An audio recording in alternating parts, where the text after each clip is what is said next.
Okay guys, going to take you through a little walkthrough on my Pelican Bass Raider 10E.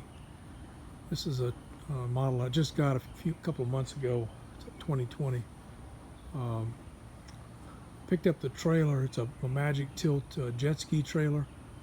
Picked it up used and did some modifications to it. Took off the bunks that were on there before and put a platform up using some 5/4 decking material that's pressure treated, so that I had a deck out there. I felt like because most of the time this is going to be used to getting into limited access areas, probably not going to be the best of ramp situations, and probably won't be able to get the trailer in the water necessarily. So I wanted a platform I could stand on securely and push the boat off of when I needed to, and winch it back up on there again. Getting a bit up in age and not quite as agile, and don't need to be falling off a trailer while trying to load a boat. So I had to do some modifications to the trailer, moving the winch around, the spare tire to make everything fit, but it wasn't too bad. Put new lights on, new wiring, and I'm about to go through the bearings and make sure they're in good shape, although they seem to be. I'm going to take them down and clean them and re-grease them again and pack them. You see on the boat itself, I have a deck up here. This is a copy of the one that Max Cast on YouTube did. Pretty much an identical copy of his. Honestly, I didn't want a deck. Actually, I was a little perplexed about how in the world to do the navigation lights and so forth, and didn't really want to be punching a bunch of holes in the boat. So I opted for the deck. Now, he said he made his out of 1/2-inch plywood. I don't see how that would be sturdy enough for a 200-pound man, but mine's out of 3/4, and it's pretty dang heavy. That without the seat mounted on there, that's probably 60 pounds or maybe even a little more than that. So I may want to taking this thing off. I'm really not 100% sure at this point. I haven't fished it yet, so don't know how it works. I do bass fish somewhat, but this boat's really designed for fishing. Down here we call them sockeye. You probably call them crappie, white perch, and also other panfish, brim, and bluegill and stuff such as that. And I like the idea of sitting down where you're closer to the ice chest, because if you're catching one fish after another, you're not having to get up and down, whereas this may cause me to have to actually stand up every time I want to put a fish in the ice chest. Hopefully I'll be able to get the ice chest close enough to where I can just reach down and drop the fish in there, but we'll see how it goes. The deck here, of course, has got the little flip up. I will be putting a little bracket up in here so that this eye bolt can come out and snap or lock in there when you need to mount the trolling motor. Obviously, you've got to get that out of the way. I have a little short video I did when I put this in place. I ran into there's actually a screw underneath this plate going down into a piece of plywood that's a stabilizer inside of this mounting area, and I hit the screw. It's a hardened screw and couldn't drill through it, so I had to back the screw out, cut the tip of it off, and then I could drill through and mount the bolt. I put a floor in here, as you can see, and we'll look at that at the back. That is a 1/2-inch piece of plywood, and I did put the foam padding underneath that you can get from Harbor Freight. They're 2 foot wide, so you got to cut a couple inches off of it, and they, like puzzle pieces, snap together. I put because just with that plywood in there, it was squeaking and kind of moving around a little bit. I didn't like that. I want a silent boat, so I put the foam in there to stop the squeaking and the movement, and it did a really good job of that. It's just laying in there right now. Like I just took it out to finish some of the wiring in it, so it's pretty simple to take out. Although I don't think you'd have to take the deck off to get the flooring out. That would slide out, but honestly, I can do that deck by myself, but it's all I want. It's really a two-man job to get that deck off, mainly because you've got so much stuff hanging off of it, you can't just toss it around very easily. All right, so let's take a look at this. Right now I have the same seats that came with the boat. I'm pretty sure I'm going to be upgrading those. They're not very comfortable. I just haven't taken the time to source those out and order them. But mounted a little LED floodlight that I just happened to have underneath there. felt like that was a pretty good place to put it because I didn't want it on the deck. I was going to get stepped on or kicked or something like that. So, and it seemed like a nice clean place to put it. So the wiring just goes right through the pedestal and hooks into all the wiring is underneath the deck itself. So I put together this little power center. I wanted to run my GPS off of some clean power and not have it run off the same battery as a trolling motor. So this is just a little case that I bought. It's a little watertight case, or at least it was before I started drilling holes in it. And this little battery that's in here actually comes out of my Harbor Freight generator. And since that doesn't get used very often and needs to be charged pretty frequently, I felt like this was a good secondary use for it. I mounted on here some little plugs for telephone charging, a fast one and a regular speed one, and this is actually a voltmeter. So when you turn the switch on, which cuts these off if you don't want to run your battery down, there's your tracking the volts in your battery, which is kind of nice to have. And then this bottom one here is a regular cigarette lighter type power port. I don't think anybody calls them cigarette lighters anymore since we don't have cigarette lighters in cars. And this switch just cuts these two off so they don't drain the battery when they're not really being used. And then these are two SAE ports that can plug in here. This is an SAE connector you're probably familiar with, and that allows me to, I can run my power center, my switch plate there off of this battery. I also have, well, actually this lead right here comes from the battery in the back, so I can run, and I've got this is my power lead going into the switch plate. So I can either run it off the 12 volt, the big 27 type battery in the back, or I can run it off with this one. And these switches are going to run navigation lights.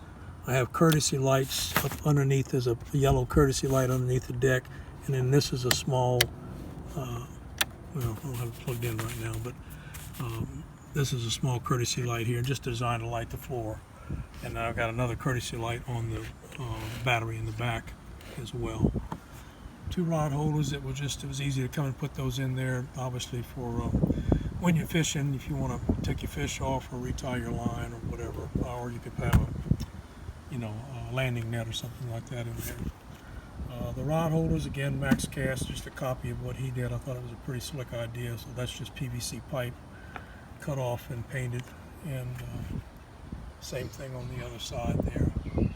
I also have I'm in South Louisiana, so most of the time we're fishing relatively shallow water, and we use down here what's called an anchor pin, a marsh pin or an anchor pin. This is a 7-foot fiberglass rod with a little point on the end of it. You just stab it if you're in, say, less than 5 feet of water. You can just stab this in the ground. This little rope tethers it. You tie that off, and it does an amazing job of holding a boat, and it's very quiet to deploy and it's pretty clean, so you're not dragging a lot of mud back in your boat with you and clanging a big old anchor, with metal and all that kind of stuff. So we use that quite a bit here when you're in shallow water, which is a good bit of the time. We don't have any. Well, I guess we can find some deeper water, but for the most part, we're fishing with this kind of boat. It's going to be in pretty, less than 10 foot of water for sure. Found a little used Yamaha 4-stroke, 4 horsepower, pretty clean little engine. It's somewhere between a 2005 and a 2008. Some knothead took the damn label off the side of it, so I can't really tell exact age, but research tells me that's what it is. I had to do a little bit of repainting on that one and clean it up a little bit, but pretty good little engine. I have another little short video I'm going to give you, or maybe I may just tie it into this one. I put these drain plugs in the deal here. There are 2 in the front, which are pretty much identical to this, but they're in the front and they're very high. And I'm sorry, there you go. So you have to, quite literally, you have to lift the boat up on its nose vertically to get the water out.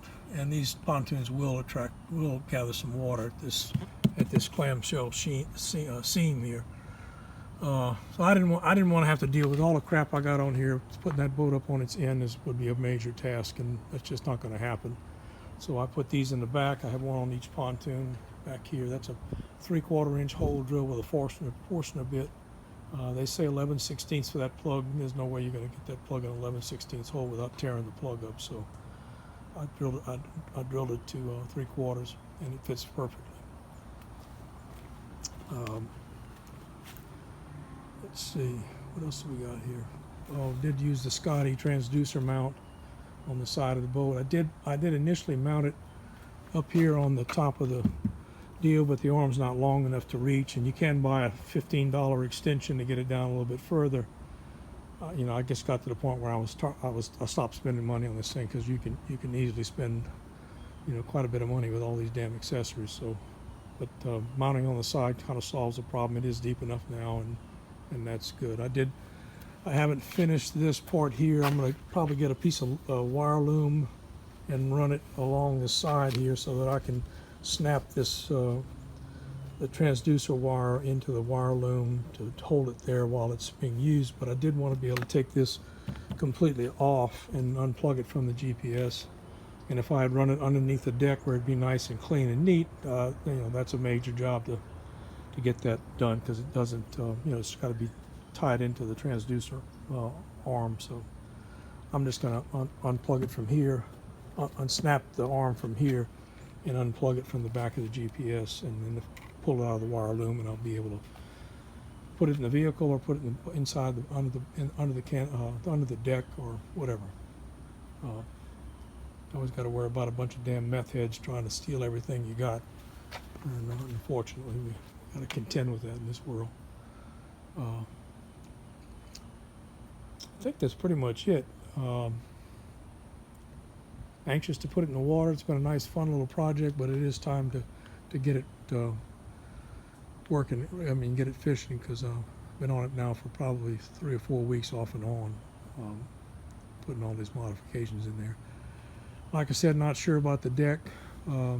Maybe turned out to be, you know, wonderful. I don't know, but if I do decide to do that, I'll do another video. And if I do that, I still have the aluminum frame for the seat as the back one has, and I'll just put that back in place and sit down a little bit lower.